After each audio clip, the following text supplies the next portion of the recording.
Hey guys, Tearless here, inside Guild Wars 2, taking a look at the new things to come in the final beta weekend for Heart of Thorns. Heart of Thorns is almost upon us, and we have been taking a look at the Revenant. I've already gone through and looked at, kind of how the class works and the weapon skills that you are allowed to, that the Revenant has access to in Heart of Thorns. And so now I would like to explain the stances and how the utility skills work in conjunction with those stances. So, unlike all the other classes or professions in Guild Wars 2, you normally can, click on the utility skills and you have a whole ton of utility skills to kind of like look at right here.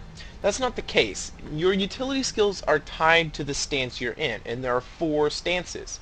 If you decide to go the elite specialization of the Herald, you will gain a 5th stance, but otherwise you are tied to only 4 stances, as you can see right here, and you must choose one of those stances, and you'll be able to flip back and forth between at least 2 of those, but there are 4 total, leaving for a total of 20 different utility skills, 25 if you count the Herald Elite Specialization utility. So I'm going to go through all the stances, look at all the utility skills, explain them to you, and show what they can do. So the first one we're going to look at is the Assassin stance of Shiro Tagachi. So I'll switch over to it. You can see this icon pops up when I switch over to it, and all of my utility skills switch. Now you can change which number you want each one of your utility skills on, but you're pretty much limited to 3 for your 3 basics. Our first one is Enchanted Daggers. This is the healing one, and you summon enchanted daggers that will attack as you attack, siphoning life from target's hits. So I'll go ahead and use this. We must rise and return Just to the basic auto attack, and you can see the daggers are being used up one by one. The daggers appeared alongside of me, and they were used up one by one. So that's enchanted daggers. The second is Riposting Shadows. Evade back quickly through the mist, removing debilitating conditions. So this is your defense mechanism for Shiro Tagachi. Quick little knockback there to get you to disengage you from combat. The third one here is Phase Traversal. Step through the mist to your target. The next few attacks can't be blocked. So this is more offensive located. This is a 1,200 yards range, so this is a really nice gap closer. I mean, I can go all the way to the very back here, and it'll launch me all the way towards the target, and then none of the attacks can be blocked. So that's a great opener. The third is Impossible Odds. You empower yourself with Shiro's speed and quickness to quickly take out assassins. So I'll go ahead and use this. I have super speed and quickness, which allows me to do damage very quickly. Pretty awesome. Be careful though, because this is one that continually drains your power. You have your energy bar here, so it normally stays at 50% and it normally grows. The only exception to this is there will be some utility skills that will drain it the opposite direction. You'll see the arrows switch. So when I switch to Impossible Odds, you'll see it start draining. And I have quickness and swiftness for the entire time. And then I can switch off of it for it to start growing again. So this allows you to do burst damage, and it kind of makes Shiro the assassin. Obviously it makes it the more damage centric stance to be in. The last ability here we have is Jade Winds. Call upon the Jade Wind to turn nearby enemies into Jade, stunning them for a short duration. There we go, stun to Jade. Pretty simple as that. If I can put this on. It didn't last for very long because this cost 50, and then using this burned out the rest of it. So didn't last very long. My energy did not last very long because this cost 50 energy, and then this cost another 10. I'd only built up by 15 by that time, and so it drained everything, and then I had nothing left. So utility skills will drain a lot of energy. Please note that, and that is where balancing your energy really comes into play. So those are the 5 utility skills for the Legendary Assassin stance of Shiro Tagachi. The next stance I'm going to show you is King Jalus Iron Hammer, and this is more of a defensive stance. So the first item here is Soothing Stone. Heal yourself and remove conditions. Gain retaliation for each condition removed. Each one of these stances, very thematic. Shiro, damage oriented. This is going to be very defense oriented support. So not much to see there on Soothing Stone, just you got your heal and you gain retaliation for it. The next is Inspiring Reinforcement. Create a stone road that damages and weakens foes as it's created. Once it's created, it will pulse, granting stability to allies. This, in conjunction with other people who are in the Jalis stance, creates a crazy amount of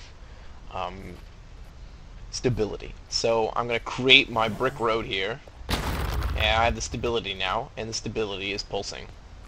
So that is a pretty cool ability to have, and you will see that a lot, I promise you. Forced Engagement is the second one. We have launch a chain at your target. When the chain connects with a foe, it slows and taunts them. So pretty simple. Slows and taunts them, connects you to them. Gives you a little bit of a DPS boost or DPS viability. It's not a gap closer like the other one in Shiro's stance, but it does at least, it's a taunt. It plays into the defensive role of Jalis, and it's got a huge rain and it will slow, so it allows you to close the gap a little bit. The last one is going to be Vengeful Hammers. Invoke hammers to circle around you, damaging foes. It heals minus 20% incoming damage and minus 20% incoming condition damage. Pretty nice. This is just like in the Assassin stance. This will drain your power. So I'll go ahead and start using this here. And it's draining power constantly. I'm just sitting here. It doesn't drain his power as much as the other stances quickly, but it will drain your power. So that is, and then you can click right here to turn it off. The last is the elite utility skill for the dwarf, Jalis. Rite of the Great Dwarf. Channel the power of the Rite of the Great Dwarf to turn yourself and nearby allies to stone to reduce incoming damage. So very defense oriented. Right here you can see I use it. I turn to stone. Very powerful. I can mitigate a lot of damage. Basically that's it. So those are the first two stances. First two sets of utility skills. You can swap between them whenever.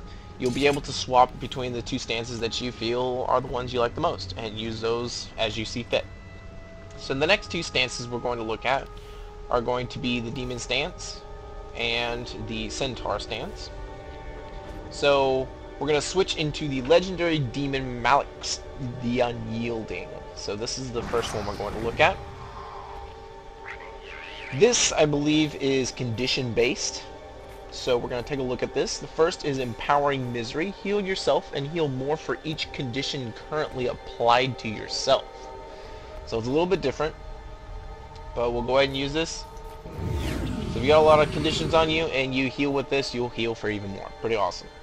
The second is Pain Absorption. Grant resistance to yourself and nearby allies. Absorb conditions from those allies, gaining additional resistance per conditions. So you transfer conditions to yourself and then you gain resistance to conditions. So it's kind of a trade-off. It's like you're taking damage yourself, but you're able to gain resistance at the same time. So I'll go ahead and use this here. Basically pulling all the conditions to yourself. The next utility skill for Malix is going to be Banish Enchantment. Deal damage, apply confusion, and remove boons from your foe. So confusion, boon removal, whole bunch of stuff rolled into one. Go ahead and use it right there. It throws out. If you noticed, a lot of the utility skills function somewhat the same. You know, like both Jalis and Shiro, they had kind of a gap closer, sort of say. They both had one that drained a lot of energy at the same time. They do somewhat thematically stay the same in that regard.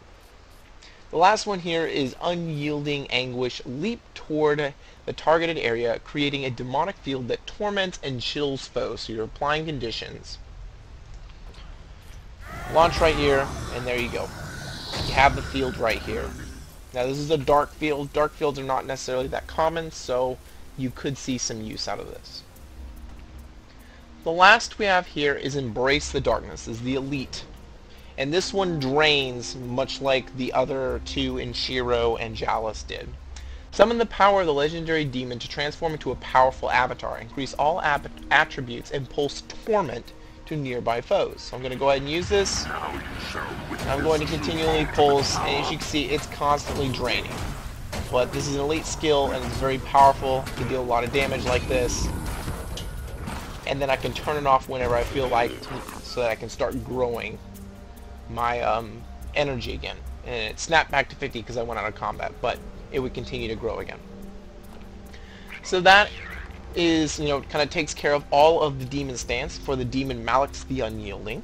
It deals with condition damages and whatnot, and removing conditions and putting them on yourself and creating resistances to those condition damages. So the next is going to be the Centaur stance, the legendary Centaur Ventari. I'm going to switch to this here. This one is a little bit clunky, I'm not gonna lie. It's difficult to use because it all centers around this first one. First is Project Tranquility. Project Ventari's tablet into the world, and the tablet will heal allies near it every few seconds. So I'm gonna go ahead and do this. And here's the tablet, okay? Now, this tablet will continue to heal. This is very much the healing stance for the